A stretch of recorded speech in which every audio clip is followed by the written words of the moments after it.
Hello दोस्तों, मैं रुस्तम और आप देख रहे हैं नॉलेज लाइव। दोस्तों, हम पिछले वीडियो में देखे थे क्लास 10th का एनसीईआरटी उर्दू चैप्टर फर्स्ट हमद, और अब हम देखेंगे चैप्टर 2 अफसाना। ठीक है, तो चलिए शुरू करते हैं। आप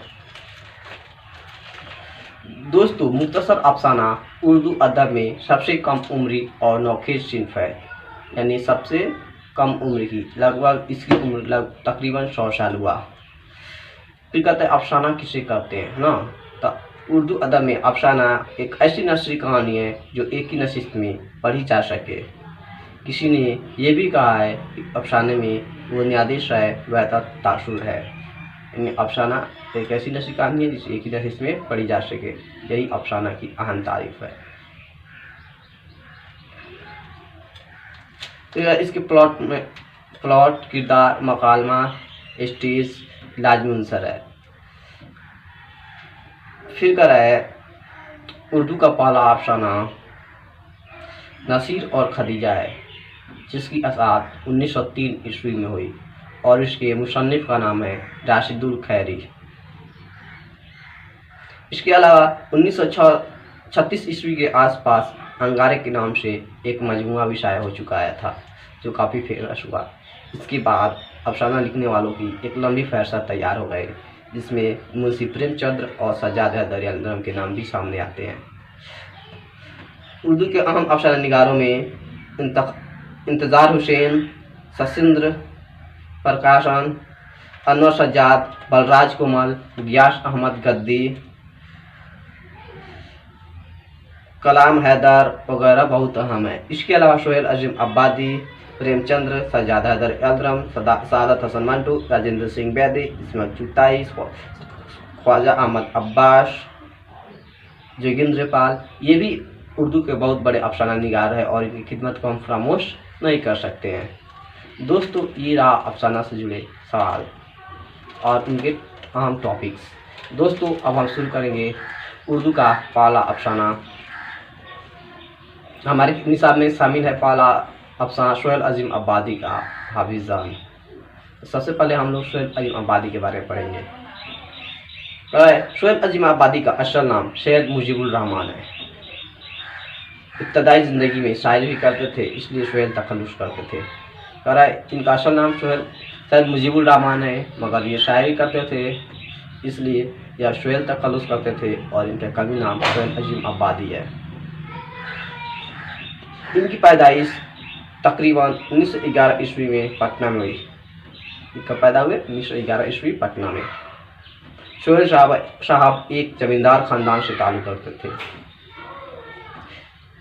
1 साल की उम्र में वालिदा का इंतकाल हो गया और परवरिश ननिहाल में ही हुई, एक मुअल्लिम की सरपरस्ती में। वहीं इब्तदाई तालीम व तरबियत हासिल हुई।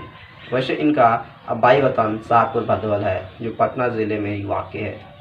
सोहेल अजीम अब्बादी जब पैदा हुए उसके ठीक 1 साल बाद उनकी वालिदा अम्मी का इंतकाल हो गया और यह अपने ननिहाल चले आए, जो पटना ज़िला में ही वाक़ है। और इनका इब्तदाई तालीम शाहपुर भदवल के किसी मदरसे में हुई। आफ्ताब तबाह की वजह से आला तालीम हासिल नहीं कर सके, गर्चा मुजफ्फरपुर, हैदराबाद और कलकत्ता जैसे इल्मी मराकज़ में क़याम पजीर रहे और इब्तदा शायरी किए। वह अच्छा से पढ़ाई तो नहीं कर पाए, मगर बड़े बड़े इल्मी मराकज़ जैसे शहरों में ये गए, घूमे, ठहरे और वहीं से ये उर्दू में शायरी करना शुरू किए। शायरी में ज़्यादा फेमस नहीं हुए, तब जाकर वह अफसाना लिखना शुरू किए और पीछे मुड़कर नहीं देखा, बेशुमार अफसाने लिखे। सोहेल अजीम अब्बादी अब अफसाना लिखना शुरू किया और इसमें बहुत अच्छे अफसाना लिखे और बहुत सारे अफसाने लिखे। इसके अलावा सोहेल अजीम अब्बादी ऑल इंडिया रेडियो में भी मुलाजमत किए हैं और न्यूज़पेपर कंपनी में यानी रिसाले में भी काम किए हैं और एक खुद अपना रिसाला साथी के नाम से इजरा किया, यानी कि यह खुद एक रिसाला निकालते थे जिसका नाम है साथी। फिर कह रहा है सोहेल अजीम अब्बादी छोटा नागपुर के इलाके में 5-7 वर्षों तक उर्दू की तरवीज़ कसात का काम करते रहे, यानी कि ये जमींदार ख़ानदान से ताल्लुक़ रखते थे और छोटा नागपुर में गरीबों के हालात देखते रहे। इसी से इनके अफसाने का टॉपिक मुकर्रर हो गया।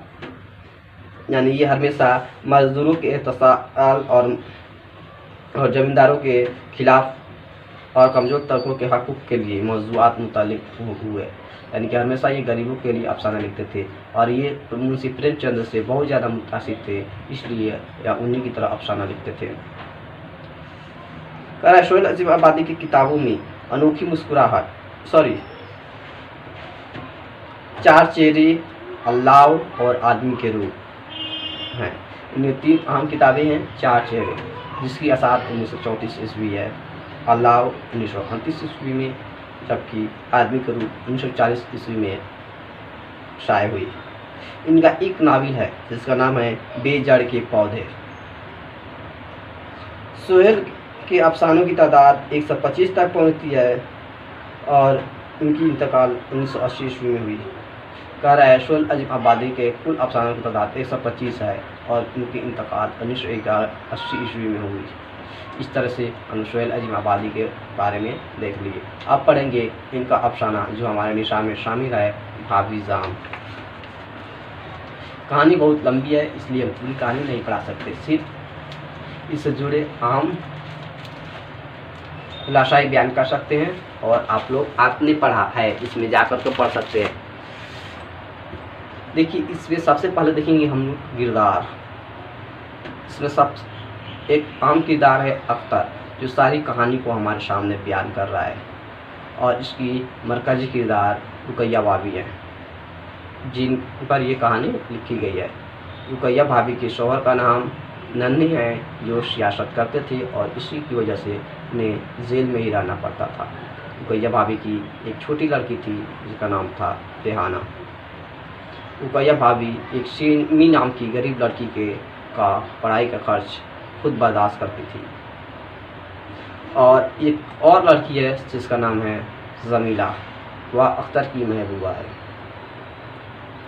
सबसे पहले अख्तर रुकैया भाभी की तारीफ करते हुए उनकी सरापा को पेश करते हुए बोलता है, रुकैया भाभी उस मोमबत्ती की तरह हैं जो ईसाइयों के कुर्बानगाह पे खुद जलता है, पिघलता है और दूसरों की रोशनी देने का काम करता है। इसी तरह रुकैया भाभी है जो खुद दुख बर्दाश्त करती है, झेलती हैं, मगर हमेशा दूसरों की मदद करती हैं।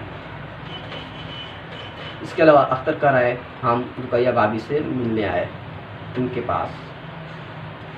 अख्तर अपनी समस्या लेकर आया था, मगर रुकैया भाभी की परेशानियों को देखकर वह अपना बात नहीं बताता है, मगर रुकैया भाभी उससे पूछ लेती है और उसके भी हल उसके सामने पेश करती है। रुकैया भाभी सुबह उठकर नहाती धोती है, पहले चाय बनाती है, नाश्ता देती है, बच्चों को तैयार करती है और उसे स्कूल भेज देती है। इसके अलावा रुकैया भाभी कॉलेज चली जाती है। वह एक कॉलेज में लेक्चरर है जिनका माहवार 400 रुपया है। फिर एक जगह ट्यूशन पढ़ाने जाती है जहाँ 50 रुपया हर माह मिलता है। ये ले देकर रुकैया भाभी की यही 450 रुपये कुल आमदनी थे। इसके अलावा रुकैया भाभी सिमी को पढ़ाती थी और उसकी वजह से और कई बच्चों को पढ़ाती थी। जब वक्त मिलता था तो वह नए लिखने वाले शायरों के नाम खत लिखती थी और उन्हें सलाह दिया करती थी। इसके अलावा रुकैया भाभी एक सियासतदान की औरत थी जो गरीब मजलूमों की भी आवाज़ सुनती थी और उनके हक के लिए बातें करती थी। यानी कि रुकैया भाभी सुबह से उठकर शाम तक एक मसनी ज़िंदगी जीती थी और अपने गमों को मुस्कुराते हुए सह लेती थी। इधर देखकर यही कहानी की पूरी सारांश है। अब हम लोग डायरेक्ट चलते हैं सवाल और जवाब पे। सबसे पहले है मुख्तसर सवालात। सवाल नंबर 1 है, रुकैया भाभी के जिस देवर का किरदार कहानी में पेश किया गया है उसका नाम क्या था? हम पहले ही बताए हैं, उसका नाम अख्तर था। सवाल नंबर 2, रुकैया भाभी के शौहर को बार बार क्यों जेल जाना पड़ता था? आंसर है सियासत की वजह से।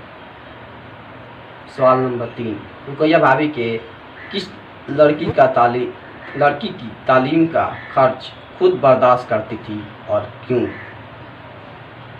तो रुकैया भाभी सिमी नाम के लड़की के तालीम का खर्च खुद बर्दाश्त करती थी क्योंकि सिमी बहुत गरीब लड़की थी। इसके अलावा रुकैया भाभी को सोने की चूड़ियों को क्यों फरोख्त करवाना पड़ा, यानी क्यों इसमें कहानी में है कि रुकैया भाभी रेहाना की सोने की चूड़ी खरीदती थी और उसे बेच देती है, तो क्यों बेचती है? तो इसका जवाब है रुकैया भाभी सोने की चूड़ियों को इसलिए फरोख्त कराती है क्योंकि सिमी के भाई का एमए का फी अदा करना था। सवाल नंबर 5, रुकैया भाभी को सब फुर्सत मिलती थी तो वह अपना शौक पूरा करने के लिए कौन सा काम करती थी? तो रुकैया भाभी को जब भी फुर्सत मिलती थी वह अपना शौक पूरा करने के लिए नए लिखने वाले शायरों के नाम खत लिखती थी और उन्हें सलाह देती थी। अब देखेंगे तवील सवालात। कह रहा है रुकैया भाभी का सरापा कम अज़ कम 10 जुमलों में तहरीर करिए। रुकैया भाभी कैसी थी लिखिए। तो हम शुरू में बयान कर चुके हैं, आप लोग फिर रिवाइज करके देख सकते हैं। इसके अलावा इसमें अहम सवालात का ही जवाब देंगे, कुछ खास सवाल हैं पर नहीं आ रहे हैं अब।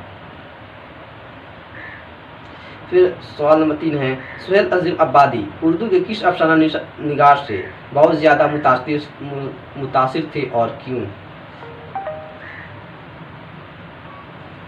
तो इसका आंसर है सुहेल अजीम अब्बादी मुंशी प्रेमचंद्र से बहुत ज़्यादा मुतासिर थे क्योंकि वह भी गरीबों के हक़ के लिए अफसाने लिखते थे और ये भी गरीबों के हक़ के लिए अफसाने लिखते हैं। कह रहे हैं अफसाना भाभी के किस किरदार ने आपको सबसे ज़्यादा मुतासिर किया और क्यों? तो ऑब्वियसली हम बोलेंगे अफसाना भाभी जान का के मरकज़ी किरदार रुकैया भाभी हमें सबसे ज़्यादा मुतासिर की और क्योंकि वह सारे मुसीबतों को झेलते हुए मुस्कुराती रहती हैं और हमेशा दूसरों की मदद करती हैं।